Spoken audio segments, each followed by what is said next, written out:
మనిషికి మరణం రెండుసార్లట.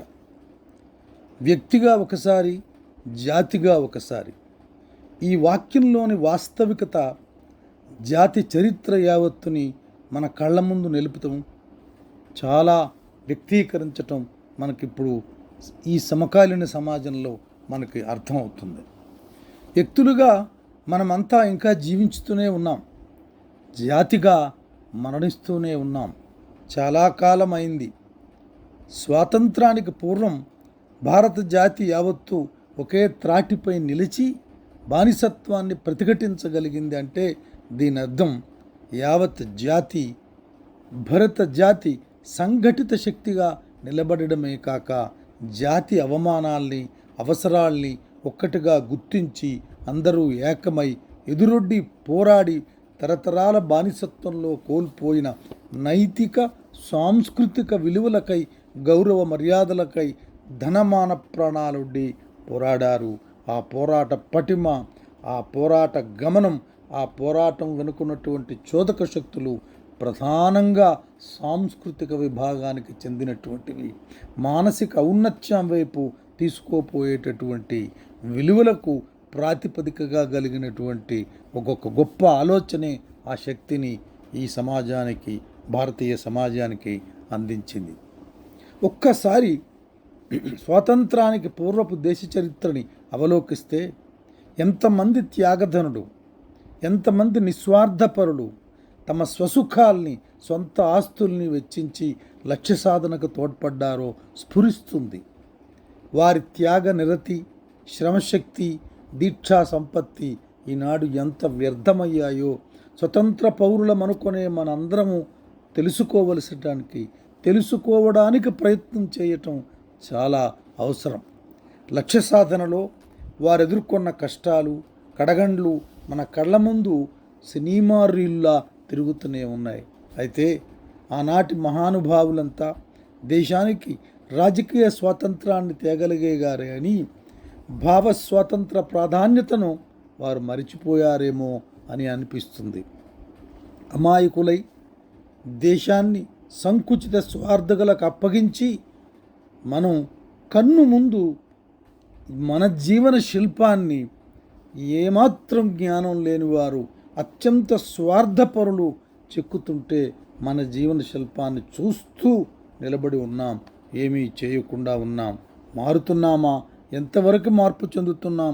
ఇంకెంత మార్పు చెందాలి అనేటటువంటి ఒక స్వతంత్రమైన జీవన ఆలోచన విధానానికి ఇంకా మనం వెనుకబడి ఉన్నాం. కుళ్ళు కంపు కొడుతున్నటువంటి నిర్వీర్యమైన, నిద్రాగ్రస్తమైన జాతిని తయారు చేస్తుంది.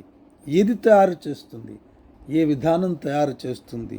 ఏ స్వార్థం తయారు చేస్తుంది? చేస్తున్న వారికి వారి పాప ఫలితం ఎన్ని తరాలను కించపరుస్తుందో, ఎన్ని తరాలను నాశనం చేస్తుందో వారికి తెలుసా? మనం తెలిసి మౌనంగా ఊరుకుంటున్నామా? ఈనాడు ఈ దేశాన్ని రాజకీయులు శాసిస్తున్నారు. రాజకీయాన్ని ధనం శాసిస్తుంది. అంటే మనం అందరం ఈ ధనస్వామ్య మహాయజ్ఞంలో సమిధులుగా మారిపోతున్నాం. జాతి మరణ సదృశమై ఉందనడం మాటికి వాస్తవం. అవిద్య, అజ్ఞానంతో అంధకార బంధురమైన జాతిలో భావ విప్లవోద్యమ ప్రాధాన్యతను గుర్తించగలుగుతున్నామా? మహానుభావులు కొందరు గుర్తించిన వాటికి ప్రాచుర్యాన్ని చదువుకున్న సమాజం ఇవ్వగలుగుతుందా? దానివైపు ఆలోచిస్తుందా అనేది మనందరం ఇంకొకసారి ఆలోచించుకోవలసిన విషయం. సామ్రాజ్యాన్ని గడగడలాడించి సనాతన సమాజ మూలాల్ని ప్రశ్నించి హడలెత్తించి భావప్రచారం ద్వారా జాతి జనులను జాగృతం చేసినటువంటి వారి చరిత్ర వినాలని, వారి చరిత్ర చదవాలని సమకాలీన సమాజంలో ఈ చదువురులు అనిపించుకొనబడేవారు చాలా పెద్ద విజ్ఞానవంతులమని అహంకారంతో ఊగిపోతున్న వారికి అసలు ఆసక్తి లేదు. ఆ తరువాత ఉన్నత ప్రమాణాలకై, ఉన్నత విలువలకై నడుం కట్టి తమ వంతు పాత్రను నిర్వహించగలిగినటువంటి సచ్చీలులైనటువంటి వారు ఏరి ఎన్నో వ్యయప్రయాసల కోర్చి కర్తవ్య నిర్వహణకై పాటుపడేవారు, ఉత్తమ ఆశయాల కోసం రచించేవాడు, ఉత్తమ ఆశయాల కోసం సమాజాన్ని ఉన్నత దృక్పథాల వైపు, ఉన్నత లక్ష్యాల వైపు తీసుకెళ్లేటటువంటి చిత్తశుద్ధి కోల్పోయినటువంటి నేటి మీడియా ఎంతవరకు ఈ సమాజాన్ని కలుషితం చేస్తుందో దీనికి ప్రత్యామ్నాయం ఏమిటో ఆలోచించేటటువంటి సంపాదక వర్గం నడుపబడుతున్నటువంటి మీడియా చేస్తుందా అంటే చేయటం లేదు. కానీ పతన పరాకాష్ఠకు సమాజాన్ని తీసుకుపోవడానికి మాత్రం పరోక్షంగా కారణమవుతున్నాయి. ఏది మంచి ఏది చెడు అనే విచక్షణా శక్తిని కోల్పోయి కాలక్షేపమే పరమావధిగా బ్రతుకులను గడిపేస్తున్నారు. లాభాల వేటలో తలమునకలైనటువంటి అధిపతులు ప్రాధాన్యతను మరచి కేవలం వ్యాపారం చేస్తున్నారు. బ్రతుకే వ్యాపారమైంది, రాజకీయం వ్యాపారమైంది, మీడియా వ్యాపారమైంది. విచక్షణ జ్ఞానాన్ని విజ్ఞానాన్ని అందించవలసిన ప్రచార సాధనాలు నేడు జాతీయ జీవన విధానంలో కులం, మతం, ధనం గురించి మాత్రమే ఎక్కువ మాట్లాడుతున్నారు తప్ప మానవ సమాజం, తోటి మానవ సమాజం, మానవులు ఈ విషయంపై ఆలోచించాలి, ఈ విషయంపై దృష్టి కేంద్రీకరించాలి అని ప్రచారం చేయలేకపోతున్నారు. మంచి ఆలోచనలు ఎందుకు కొరగానివిగా ప్రజల్ని చూపిస్తున్నారు. ఇటువంటి విపత్కర పరిస్థితుల్లో, అనారోగ్యకరమైనటువంటి వాతావరణంలో చదువరులు, జ్ఞానులు, మేధావులు మరొకసారి ఒక రెనైజాన్స్, ఒక భావ విప్లవాన్ని ఈ దేశంలో తీసుకురావలసినటువంటి అవసరం చాలా ఉంది.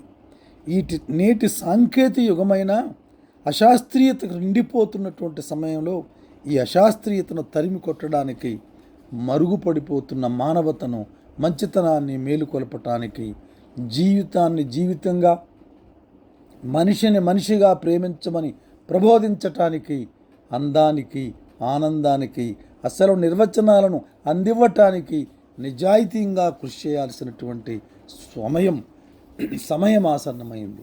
నిర్ద్వందంగా చెప్తున్నాను, పైన చెప్పినటువంటి చెడుకి మంచికి మధ్య సరిహద్దు రేఖ ఎంత బలవంతమైనదో, ఎంత బలవత్తరమైనదో గ్రహించలేకపోతే ప్రజలు ఇంగిత జ్ఞానాన్ని కోల్పోయి కులాలుగా, మతాలుగా, ప్రాంతీయులుగా జీవించేటటువంటి చాలా దుర్భరమైనటువంటి జీవన విధానంలో అయోమయ అవస్థలో పడిపోతున్నారు.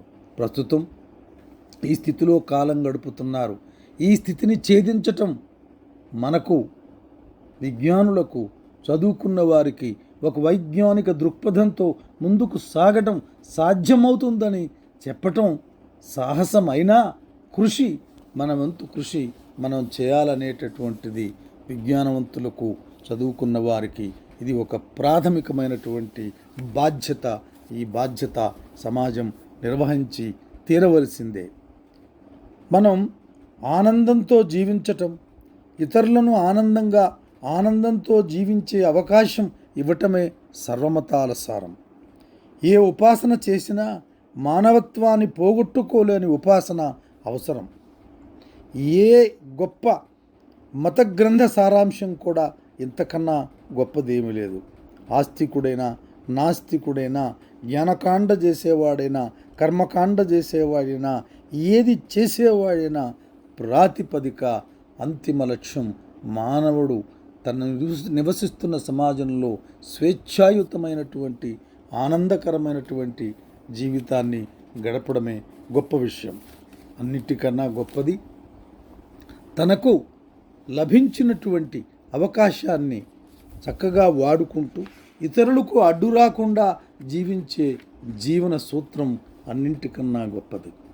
అయితే నేటి సమకాలీన జరుగుతున్న చరిత్రను ఒక్కసారి మనం విశ్లేషించినట్టయితే ఎవరి మధ్య వైరాలు, ఎవరి మధ్య వైషమ్యాలు ఎందుకు సాగుతున్నాయి?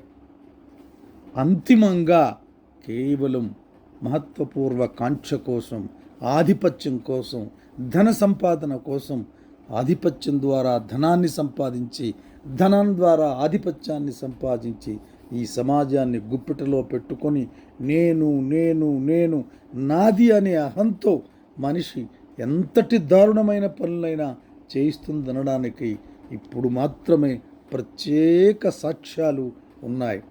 తత్వం తెలిసిన వాళ్ళు, దార్శనికులు, సూక్తులు చెప్పగలిగిన వాళ్ళు ప్రవచనాల రూపొందించి నాటి నుండి నేటి వరకు మనకు బోధిస్తూనే ఉన్నారు. కానీ ఎంతవరకు మార్పు చెందాం? ఏ రీతిలో మనం ప్రయాణం చేస్తున్నాం? ఎటువైపు మన ప్రయాణం? ఏ విలువల వైపు మన ప్రయాణం? ఒక్కసారి సమాజం ఆలోచించవలసిన పని ఉంది. కులాన్ని బయటకు నెట్టండి, ఏ కులమా కులం జీవించండి, కానీ సామాజిక జీవితంలోకి కులాన్ని తీసుకురావద్దు. ధనస్వాముల ధనం చేతిలో బానిసలుగా మారి ధనం కోసం ధనంతోనే జీవించేటటువంటి విధానాన్ని నిరసించి సమాజాన్ని ముందుకు తీసుకుపోవడానికి చదువరులంతా, జ్ఞానులంతా, ఆలోచనాపరులంతా ముందుకు రావాల్సిన సమయం ఇది. ముందుకు రావాల్సిన సమయం. Thank you.